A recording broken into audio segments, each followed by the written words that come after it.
Operation کرا کے پورا لیڈیز بن گیا یا لیڈی پورا مرد بن گئی, یہ کہاں سے ہوگی؟ تو ڈپارٹمنٹ میں جانے کی اجازت نہیں ہے آپ کو. تو خیر کہاں سے کہاں بات چلی گئی. تو اللہ تعالیٰ نے آدم علیہ السلام کو پیدا کیا تو ایک عورت اور ایک مرد سے بہت لوگ دنیا میں پھیل گئے. وہ سارے توحید پرست تھے, ایک خدا کو ماننے والے. کان الناس امتا واحدہ, اللہ فرماتے ہیں یہ قوم کیا تھی؟ ایک امت. پھر آدم علیہ السلام کے بیٹے قابیل نے حابیل اپنے بھائی کو قتل کر دیا ایک عورت کی لالچ میں, عشق معاشقے میں بھائی کا خون کیا.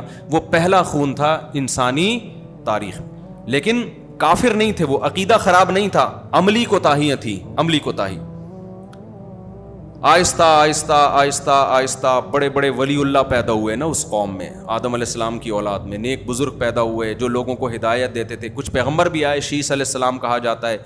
تو ہوتے ہوتے ہوا یہ کہ کچھ بزرگ اتنے اچھے کہ جب وہ دنیا سے گئے نا تو لوگ ان کی یاد میں ان کے مجسمے بنا لیے. لوگوں نے کیا کیا ان کی یاد میں؟ یہ حرام ہے اسلام میں. جیسے لوگوں نے اپنے پیر صاحب کی تصویر لگائی ہوئی ہوتی ہے, اپنے ابا اماں کی تصویر دیواروں پہ لگائی ہوئی ہوتی ہے, کیا یہ جائز ہے اسلام میں؟ یادگار کے طور پر دیواروں پہ تصویر لٹکانا اسلام میں جائز نہیں. خیر انہوں نے, اب وہ قائد اعظم سے پوچھو بھائی, کہہ رہے قائد اعظم کی تصویریں بھی تو لگی ہوتی ہیں, تو جنہوں نے لگائی ہیں ان سے پوچھو. تو اسلام میں بہرحال تصویر سازی کیا ہے؟ حرام. یہ ڈیجیٹل تصویر کے حکم میں نہیں ہے, خوب سمجھ لو اچھی طرح, اس پر میں بہت ڈیٹیل سے بیان کر چکا ہوں. اور کسی ضرورت سے تصویر کھنچوانی ہو وہ بھی جائز ہے, کیونکہ ضرورت سے جو کتا پالنا جائز ہے, تو جس حدیث میں کتے کو حرام قرار دیا اس میں تصویر کو بھی, تو ضرورت میں جب کتا مستثنی ہے تو تصویر بھی کیا ہے؟ اب ضرورت بہت ساری ہو سکتی ہے, بلا ضرورت کی بات کر رہا ہوں, بلا ضرورت تعظیم کے لیے تصویریں لٹکانا اسلام میں جائز نہیں ہے. ہاں ضرورت ہو تو وہ مستثنی ہے, وہ خارج ہے اس سے. تو خیر ضرورت یہ ہوتی ہے اشتہاری مجرم ہے, اس کی تصویر دینی پڑ جاتی ہے. ہمارے یہاں تو نہیں دی جاتی لیکن بہت سے ملکوں میں دی جاتی ہے. ہمارے یہاں تو جو اشتہاری مجرم ہیں, اللہ معاف فرمائے, عجیب سی باتیں زبان سے نکل رہی ہیں, وہ خود لوگوں کی تصویریں دے رہے ہوتے ہیں کہ ان کو پکڑو. تو خیر اب کیا بولیں یار. تو آدم علیہ الصلوۃ والسلام کے بعد نا, اب نوح علیہ السلام کے دور میں کیا ہوا کہ اس سے پہلے کی بات ہے کہ لوگوں نے 5 بزرگ تھے عقیدت محبت میں ان کے مجسمے بنا لیے. ود, سوا, یغوث, یعوق, نصر, یہ 5 قسم کے کیا تھے؟ بت تھے. یہاں سے بت پرستی کا آغاز ہوا. اصل میں قدیم مذہب توحید ہے, بت پرستی بعد میں آئی ہے, اور ان کو پوجنا شروع کر دیا. اب ان سے جب کہا جاتا کہ یہ تو تمہاری بگڑی نہیں بنا سکتے, یہ تو خدا نہیں ہے, ان کو تو تم نے اپنے ہاتھوں سے بنایا ہے, تو قوم یہ کہتی تھی کہ یہ اللہ کے نیک بندے ہیں, ہم ان کے سامنے سجدہ کریں گے تو خوش کون ہوگا؟ اللہ. اور اللہ نے ان کو اختیارات دے دی ہیں, اولاد یہ والا بت دے گا, کاروبار میں برکت یہ دے گا, اور بیوی بھاگ گئی ہے تو واپس کون لے کر آئے گا؟ یہ لے کر آئے گا, ٹھیک ہے نا, اور وغیرہ وغیرہ. مجھے کیا پتا, بہت سارے مسائل, اللہ ہم سب کو مسائل سے بچائے. اب جب ان سے کہا جاتا کہ سارے کام تو اللہ کرتا ہے, تو وہ جواب میں پتہ ہے کیا کہتے؟ وہ کہتے ہمیں پتہ ہے اللہ کرتا ہے, اصل میں تو اختیارات اللہ کے پاس ہیں, لیکن اللہ نے ان کو بھی دے دی ہیں. آج بھی مشرک یہی بات کرتا ہے کہ ہمارے نبی کو اللہ نے اختیارات دے دی ہیں, اصل کس کے پاس ہیں؟ اللہ کے. جبکہ اسلام کہتے ہیں کسی کو نہیں دی اللہ نے اختیارات, نہ نبی کو, نہ بدھ کو, کسی کو بھی نہیں, نہ فرشتوں کو. سارے اختیارات کس کے پاس ہیں؟ اللہ نے دیے ہی نہیں ہے کسی کو, جو اسباب سے ہٹ کے اختیارات ہوتے ہیں. اب کیا ہو رہا ہے کہ جی بجائے اللہ کے سامنے سر جھکانے کے بتوں کے سامنے سر جھک رہا ہے, ان سے منتیں مانی جا رہی ہیں کہ تو میری بگڑی بنا دے, تو یہ کر دے, تو وہ کر دے. ممکن تھوڑی ہیں بھائی, اللہ کے نیک بندے تھے. تو آپ جب اپنے بندوں سے, بادشاہ جب لوگوں سے خوش ہوتا ہے تو علاقے دے دیتے ہیں نا ان کو, چل بھائی پانی کا وزیر میں نے تجھے بنا لیا, اب پانی مانگنا ہے تو بادشاہ کے پاس جانے کی ضرورت نہیں ہے. اب آپ کس کے پاس جاؤ گے؟ کراچی میں کسی کے پاس بھی نہیں جاؤ گے کیونکہ کہیں بھی نہیں ملے گا. لیکن جہاں دنیا میں نظام ہے وہاں کس کے پاس جاؤ گے؟ پانی کے وزیر کے پاس جاؤ گے, بجلی میں بجلی کے وزیر کے پاس جاؤ گے. تو اللہ نے جو ہے نا ان سے خوش ہو کے ان کو اختیارات بانٹ دی. اللہ کو اس سے غضب آتا ہے. اللہ نے اپنے پاس سارے اختیارات اس لیے رکھے ہیں کہ جب کسی کی کوئی حاجت ہو تو کس کو پکارا جائے؟ اللہ کو. لوگ اب اللہ کو چھوڑ کے کدھر، چاہے کوئی بھی لاجک اس کی پیش کریں، جا کدھر کو رہے ہیں؟ ان بتوں کے پاس. اور پھر اور بھی برائیاں آ گئیں تو اللہ نے نوح علیہ السلام کو بھیجا. تو اس کا قرآن میں تذکرہ ہے وَلَقَدْ أَرْسَلْنَا نُوحًا إِلَىٰ قَوْمِهِ، ہم نے بھیجا نوح علیہ السلام کو ان کی قوم کی طرف. انی لکم نذیر مبین، کہ میں تمہیں کھلا ڈرانے والا ہوں اللہ کے عذاب سے، تم غلط کر رہے ہو. انی لکم نذیر مبین اللہ تعبدوا الا اللہ، غلامی کس کی کرو؟ صرف اللہ. جو اللہ کہہ رہا ہے وہ کرو. انی اخاف علیکم عذاب یوم علیم، دردناک عذاب کا خوف ہے مجھے تمہارے اوپر. فقال الملأ الذین کفروا من قومہ، قوم کے جو بڑے بڑے لوگ تھے نا، دولت مند اور سردار، وہ کہنے لگے. یہ آپ کو ہر نبی کے واقعے میں یہ چیز ملے گی، غریبوں نے مخالفت نہیں کی، مخالفت ہمیشہ قوم کے، کیونکہ جس کا پیٹ بھرا ہوا ہوتا ہے وہ اللہ کو زیادہ بھولتا ہے، جس کا پیٹ خالی ہوتا ہے وہ اللہ کو یاد رکھتا ہے.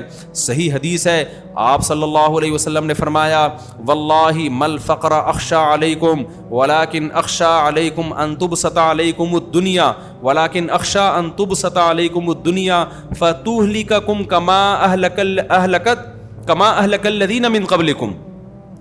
آپ نے فرمایا مجھے میری امت پہ فقر و فاقہ کا خوف نہیں ہے کہ فقر و فاقے سے امت ہلاک ہو جائے گی، ایسا نہیں ہے. مجھے خوف اس بات کا پیسہ بہت آئے گا امت کے پاس، اور یہ دولت ان کو ایسے ہلاک کر دے گی جیسے پچھلے لوگوں کو ہلاک کیا تھا. اب دیکھو نا عرب کنٹریز میں پیسہ جب نہیں تھا، دین پہ تھے نا پورے، جب پیسہ آ گیا تو مزید پیسہ کمانے کی کوشش. اب حال دیکھو کس طرف کو رخ ہو گیا ہے. تو یہی حال سب کا ہے دنیا میں. تو پیسہ آنے کے بعد دین سنبھالنا مشکل. تو اسلام یہ نہیں کہہ رہا پیسہ مت کماؤ، پیسے والے کو فکر دوسروں سے زیادہ کرنی ہے، کیونکہ اس کو پھر نا غریب علماء تو ویسے ہی برے لگ رہے ہوتے ہیں اس کو، کہ ان کے پاس تو پہننے کے چپل نہیں ہے، ہمیں بتائیں گے طلاق ہوئی ہے کہ نہیں ہوئی ہے، صحیح ہے نا، یہ ہمیں بتائیں گے وراثت کے کیا مسائل ہیں. تو یہ تانا ملتا ہے. تو اللہ تعالیٰ نے فرمایا کہ فقال الملأ الذین کفروا من قومہ، قوم کے جو بڑے بڑے سردار تھے، وڈیرے تھے، وہ کہنے لگے ما نراک الا بشرا مثلنا، آپ تو ہماری طرح کے انسان ہو. آپ کیا ہو؟ ہماری طرح کے انسان. اس میں بھی بڑی ٹیکنیکل پوائنٹ کی بات ہے. ہر پیغمبر کو یہ تانا ملا ہے کہ آپ ہمارے جیسے بشر ہو، کھاتے ہو پیتے ہو، بازاروں میں خریداری. پیغمبروں نے جواب میں یہ نہیں کہا کہ نہیں ہم بشر نہیں ہیں، ہم کوئی اور مخلوق ہیں، بلکہ پیغمبروں نے یہی کہا ہم کیا ہیں؟ تمہاری طرح کے بشر ہیں. تو اللہ نے انسانوں میں ایک انسان کو سلیکٹ کر لیا. اس سے بھی پتہ چلتا ہے کہ جو پیغمبر ہیں، آپ بتاؤ پیغمبر سے بڑا ولی اللہ کوئی ہو سکتا ہے؟ لیکن ان کی لائف نارمل لائف ہوتی ہے. آج جو ہمارے ہاں ولی اللہ کا تصور ہے وہ یہ ہے کہ نہ گھڑ سواری کرے، نہ وہ 4 شادیاں کرے، نہ کہیں رشتے کا پیغام بھیجے، وہ نہ وہ سوئمنگ کرے، نہ وہ نلی نہاری کھائے جاوید نہاری پہ بیٹھ کے، نہ وہ انڈوں پہ مرغی بٹھائے. وہ ایک عجیب سی مخلوق ہو. خرامہ حضرت جی تشریف لاتے ہیں اپنے گھر سے نماز کے لیے، نظریں پلکیں جھکا کے، ایسے منہ سے خوشبوؤں کی لہریں نکل رہی ہوتی ہیں، بغلیں بلے جیسی ہوں، وہ تو کسی نے جھانک کے نہیں دیکھی ہیں. آ کے تمیز سے نماز پڑھ کے پھر روتے ہیں دھوتے ہیں، پھر تمیز سے نصیحت کر کے خرامہ. یہ لائف اسٹائل ہے حضرت. 2 طرح کی ڈشیں ان کے سامنے آ جائیں تو ان کو غصہ آ جاتا ہے کہ دنیا مسافر خانہ ہے، مجھے صرف ککڑی کھلاؤ، ٹھیک ہے نا. یہ بزرگ کا اسلام میں تصور بولو نہیں ہے. صحابہ تو ایسے نہیں تھے بھائی، گھوڑے سے تیز دوڑ لیتے تھے. سلمہ ابن اکوا، اگر سلمہ ابن اکوا اس زمانے میں ہوتے، کوئی روحانی علاج کراتا ان سے؟ جب ان کو بھاگتا ہوا دیکھتا کوئی بھی نہیں کراتا. کہتے ہیں یار یہ تو بزرگ ہی نہیں ہے، یہ تو گھوڑے سے بھی تیز دوڑ رہے ہیں، میں گھوڑے سے علاج کرا لوں گا ٹھیک ہے نا، کسی اور مخلوق سے علاج کرا لوں گا. تو یہ جو بزرگ کا تصور ہے نا، اس کو کھوپڑی سے کیا کرو. ہمارے نبی صلی اللہ علیہ وسلم نے بیویاں بھی رکھیں، آپ کی اولادیں بھی ہوئیں، ان کے کچھ نہ کچھ اونچ نیچ بھی ہوئی، جیسے ہر گھر میں بیگموں کی ہوتی ہیں. آپ ناراض ہو کے گھر سے چلے بھی گئے. تو نیچرل لائف یہی ہے. تو بزرگ کا کبھی کبھار گھروں میں جھگڑے بھی ہوتے ہیں. یہ لوگ کہتے ہیں بزرگوں کے گھر میں جھگڑے نہیں ہوتے, وہ بزرگ نہیں ہے, وہ کچھ اور ہی مخلوق ہے. چیک کرو, صحیح ہے نا. تو سب کچھ نارمل ہی ہوتا ہے. ہاں, بزرگ کسے کہتے ہیں؟ الا ان اولیاء اللہ لا خوف علیہم ولا هم يحزنون الذین آمنوا وکانوا یتقون. عقیدہ صحیح ہو, برائیوں سے بچتا ہو, بس. سمجھتے ہو عقیدہ کیا ہو؟ توحید والا, ختم نبوت والا, تقدیر پر ایمان, آخرت پر ایمان, اور برائیوں, ظاہری برائی سے بھی اور باطنی برائی, دل میں دنیا کی محبت نہ ہو, جاہ کی محبت نہ ہو, دولت کی لالچ نہ ہو, حب باہ نہ ہو. حب باہ بھی ایک بیماری ہے, ہر وقت ہرک عورتوں کی مسلط, حلال حرام کی پرواہ نہیں کرتا, بد نظری کرتا ہے, فوش فلمیں دیکھتا ہے, زنا کی طرف جاتا ہے, یہ گندے ہیں. یہ چیزیں نہ ہو, اور ظاہری گناہوں سے بھی بچتا ہو, نماز قضا نہ کرتا ہو, سمجھتے ہو کہ نہیں سمجھتے, زکوٰۃ دیتا ہو, وغیرہ وغیرہ. تو اگر کوئی ظاہری اور باطنی برائیوں سے بچتا ہے, پھر میرے بھائی وہ مرغیاں بھی انڈوں پہ بٹھا سکتا ہے, پھر وہ سوئمنگ بھی کر سکتا ہے, وہ گھڑ سواری بھی کر سکتا ہے, پھر وہ جاگنگ بھی کر سکتا ہے, پھر وہ مذاق بھی کر سکتا ہے اپنے خرچے پہ اگر کر رہا ہے, ٹھیک ہے نا. پھر وہ نلی نہاری بھی نیمبو نچوڑ کے کھا سکتا ہے, پھر وہ 2 پراٹھے 2 انڈوں کے ساتھ بھی کھا سکتا ہے, اپنے خرچے پہ کھا رہا ہے نا. تو خیر, تو قوم نے کیا کہا؟ نوح علیہ السلام سے فرمایا ما نرا. اچھا, اس میں ان لوگوں پر بھی رد ہے جو نبی صلی اللہ علیہ وسلم کو بشر نہیں مانتے, نور مانتے ہیں. پیغمبروں کو تو یہ تانے دیے گئے کہ آپ تو ہماری طرح کے انسان ہیں. تو پیغمبر نے کبھی نہیں کہا کہ نہیں ہم تمہاری طرح کے نہیں ہیں. انہوں نے کہا ہم نے کب کہا کہ ہم انسان ہیں بھائی, ہم بھی کھاتے ہیں پیتے ہیں. لیکن کیا ہے, اللہ نے انسانوں میں سے کسی انسان کو اپنے پیغام کے لیے منتخب کر لیا ہے تو وہ انسان, ساری صفات انسانوں والی ہوں گی. ما نراک الا بشرا مثلنا وما نراک اتبعک الا الذین هم اراذلنا. ایک اور تانا ملا کہ ہم دیکھتے ہیں کہ آپ کو جو فالو کرتے ہیں نا وہ قوم کے غریب لوگ ہیں, لہذا ہم آپ کی مجلس میں بولو نہیں بیٹھے. یہ بھی تکبر ہوتا ہے اکثر مالداروں میں کہ ان غریبوں میں ہمیں کیوں بٹھایا جا رہا ہے, ان غریبوں میں ہمیں کیوں بٹھایا جا رہا ہے. اسلام کی دعوت بڑی جاندار ہے, بڑی جاندار. اس میں امیر اور غریب میں فرق نہیں ہے. آج بھی ہندوؤں کی عبادت گاہوں میں ایسا ہوتا ہے کہ وہ فلانی قوم کا ہے, وہ مندر میں بغیر پیسوں کے آئے گا, وہ دوسری قوم کا ہے وہ پیسے دے کے آئے گا. مسجدوں میں الحمدللہ اب تک ایسا رواج, مسجد میں صف کے پیچھے رکشے والا بھی ہوگا, ادھر بریگیڈیئر صاحب بھی ہوں گے, ادھر جناب کو چوکیدار ہوگا, ادھر وزیر اعظم صاحب ہونے چاہیے, آگے کیا ہوگا ٹھیک ہے نا, ایک ہی صف میں کھڑے ہو گئے, محمود و ایاس, نہ کوئی بندہ رہا نہ بندہ نواز. تو ہمارے حضرت نے سعودی عرب کا ایک واقعہ سنایا بڑا زبردست, ایک بدو کا. حرم میں نا جماعت کی نماز کھڑی ہونے والی تھی بیت اللہ کے قریب, ہمارے شیخ حضرت مفتی رشید احمد صاحب اگلی صف میں بیٹھے ہوئے تھے. اب کیا ہوا ہے کہ کچھ رائل فیملیز کے لوگ آئے, بادشاہ لوگ, تو وہاں شرطوں نے لوگوں کو ہٹانا شروع کیا کہ پہلی صف میں کون کھڑا ہوگا؟ بادشاہ. وہاں اصل میں مجبوری بھی ہے, مجبوری سیکیورٹی ہے. مقصد میرا خیال ہے یہ نہیں ہے ان لوگوں کا کہ بادشاہ پہلے باقی سب, سیکیورٹی کے پوائنٹ آف ویو سے یہ ضروری ہوتا ہے بعض جگہ, کہ کیونکہ وہاں تو قتل کا خطرہ ہوتا ہے نا بادشاہوں کو, تو ان کی سیکیورٹی بہت سخت ہوتی ہے. تو اب وہ سیکیورٹی کے نقطہ نظر سے یہ قانون شاید وہاں پر ہے, میرا خیال ہے, اچھا گمان رکھنا چاہیے کہ جو رائل فیملی کے لوگ آ رہے ہیں وہ یہاں کھڑے ہوں گے, باقی پیچھے. تو ایک عربی بدو کھڑا ہوا تھا. اب اس کو کون سمجھایا کہ یہ سیکیورٹی کی ضرورت ہے؟ اس بدو کو شرطے نے کہا پیچھے چلا جا.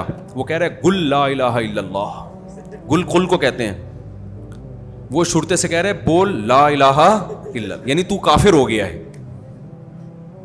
یعنی اللہ کے دربار میں یہ فرق کر رہا ہے امیر اور غریب کا, رائل فیملی کا اور ایک عام آدمی کا. تو اسلام سے کیا ہو گیا؟ خارج ہو. ہمارے حضرت کو اس کا یہ بولنا اتنا اچھا لگا نا, حضرت نے کئی بار بیان میں بتایا کہ اتنا مجھے اس بدو کی سادگی اچھی لگی. وہ شرطا کہہ رہے پیچھے جا, وہ کہہ رہے تو کلمہ پڑھ کے اسلام قبول کر, لا الہ الا اللہ پڑھ, دوبارہ کافر ہو گیا ہے. اللہ کے گھر میں تو کہہ رہے کہ یہاں یہ کھڑے ہو گئے تیرے. وہ جیسے ایک مسجد میں نا, واقعات سے واقعات یاد آتے ہیں یار, کیا کریں. ایک مسجد میں امام صاحب نے نا وہ لگوا دی ہے کہ یہ فلاں کی جگہ ہے مسجد میں, یہ فلاں کی جگہ ہے, یہ فلاں کی جگہ ہے, یہ خواتین کی جگہ, یہ خادم کی جگہ, یہ جگہ جگہ نا بورڈ لگا دیے. بھائی اب یہ ہر جگہ اتنی لکھنے کی کیا ضرورت ہے؟ پھر تیروں کے نشان نا, کہ یوں کر کے یہاں جائیں گے تو امام صاحب کا کمرہ, جیسے کوئی بہت کوئی بحریہ ٹاؤن ہے, یہ چھوٹی سی مسجد ہے. تو ایک جلے ہوئے صاحب جو امام صاحب سے ویسے ہی تپے ہوئے تھے, وہ آ کے قصہ کیسے سنا رہے ہیں, مفتی صاحب اس مسجد میں جاؤ, لکھا ہوا ہے تیرے باپ کی جگہ ہے, تیری ماں کی جگہ ہے, یہ تیری بہن کی جگہ ہے. مجھے اس کا اسٹائل بڑا ٹائٹ لگ رہا. کہہ رہے مسجد ہے سیدھا سیدھا بھائی, جو جہاں آ کے بیٹھ جائے. کہہ رہے نہیں, امام نے لکھا ہوا ہے تیرے باپ کی جگہ ہے, یہ تیرے ماموں کی جگہ ہے, یہ تیری ماں کی جگہ ہے, تیری بہن کی جگہ ہے. مجھے اس کے اسٹائل پہ اتنی ہنسی آئی ہے, میں نے کہا یار دیکھو, تو مسجدوں میں ایسا میرے بھائی سب جگہ سب کی ہے, جو پہلے آ کے جہاں بیٹھ گیا وہ جگہ اس کی ہے. امام کے پیچھے جب نیت باندھ لی تو بریگیڈیئر ہو, چیف آف آرمی اسٹاف ہو, وزیر اعظم ہو, صدر ہو, چپڑاسی ہو, ٹماٹر والا ہو, سب کی اوقات ایک جیسی. اب سب کیا ہے, اللہ کے دربار میں ہاتھ باندھ کے کھڑے ہوئے ہیں. اسلام میں جنازہ بھی سب کا ایک جیسا ہے. جنازے کی چارپائی آئے گی, سب کا ایک جیسا جنازہ, ایک جیسی تکبیرات, ایک جیسی دعائیں. فرق نہیں رکھا گیا ہے کہ جی کرنل صاحب کا جنازہ الگ اسٹائل میں ہوگا, بریگیڈیئر کا جنازہ الگ اسٹائل میں, چپڑاسی کا جنازہ الگ اسٹائل میں. نا نا نا نا نا, قبر بھی سب کی کیسی ہوگی, ایک جیسی. جنازہ بھی سب کا ایک جیسا, کفن بھی سب کا ایک جیسا. حج پہ جب جاتے ہو نا تو احرام بھی سب کا کیسا ہوگا. اللہ کہتے ہیں جہاں میرے گھر میں آؤ نا تو یہ اپنے عہدے باہر رکھ کے آیا کرو. کیسا اسلام کا ایک خوبصورت نظام ہے. وہاں امیر غریب نہیں ہے. بیت اللہ میں جب حج کرنے کے لیے جاؤ گے تو احرام سب نے ایک جیسا پہننا ہے, اور واپسی پہ سب کے دہشت گردی کا ٹنڈ ہوگی سب کی, ٹھیک ہے نا. قصر ہوگا یا کیا ہوگا, حلق ہوگا. وہاں بھی فرق نہیں رکھا اللہ تعالیٰ نے کوئی. تو اسلام کی دعوت سب کے لیے, تو یہاں بھی ایسا ہی ہے. نوح علیہ السلام نے کو تانے ملنے شروع ہو گئے کہ ما نراک الا الذین ما نراک تبعک الا الذین هم اراذلنا. قوم میں جو سب سے پست ترین لوگ ہیں نا وہ آپ کی اتباع کر رہے ہیں, ہمیں یہ بالکل بھی پسند نہیں. ہمارے نبی کو بھی یہ تانا ملا ہے کہ غریب صحابہ جو نبی کے ارد گرد رہتے تھے نا تو یہ مشرکین عرب تانا دیتے تھے. تو اللہ نے کیا حکم نازل کیا سورہ کہف میں کہ وَاصْبِرْ نَفْسَكَ مَعَ الَّذِينَ يَدْعُونَ رَبَّهُمْ بِالْغَدَاةِ وَالْعَشِيِّ. اے نبی آپ اپنے آپ کو ان مساکین کے ساتھ جوڑ کے رکھیں جو اپنے رب کو صبح و شام پکارتے ہیں. ان کو اپنی مجلس سے آپ کو دھتکارنے کی اجازت نہیں ہے. ایسا نہیں ہے کہ آپ ان کے تانوں سے آ کے, جو اسلام کی دعوت میں آئے گا آپ نے اس کو سینے سے لگانا ہے. تو ہمارے نبی اصحاب صفہ کے پاس جایا کرتے تھے. مسجد نبوی میں جو ابھی جو چبوترا ہے نا وہ اصحاب صفہ کا نہیں ہے, وہ ویسے ہی چبوترا ہے. لوگ اس کو صفہ کا چبوترا سمجھ کے وہاں بیٹھے ہوئے ہوتے ہیں تبرکن. تو وہ جو اصل چبوترا تھا وہ ابھی نہیں ہے. جگہ تو اس کی متعین ہے کہ یہاں اصحاب صفہ بیٹھا کرتے ہیں, لیکن جو چبوترا ہے, جو آج کل جو چبوترا ہے یہ وہ والا نہیں ہے چبوترا. تو اصحاب صفہ جہاں بیٹھا کرتے تھے نبی وہاں جا کے بیٹھتے باقاعدہ اور کہتے تم وہ مبارک لوگ ہو جن کے ساتھ مجھے بیٹھنے کا اللہ نے حکم دیا ہے. تو اس لیے غریب بھی اسے بغیرت بولو نہیں ہوتا.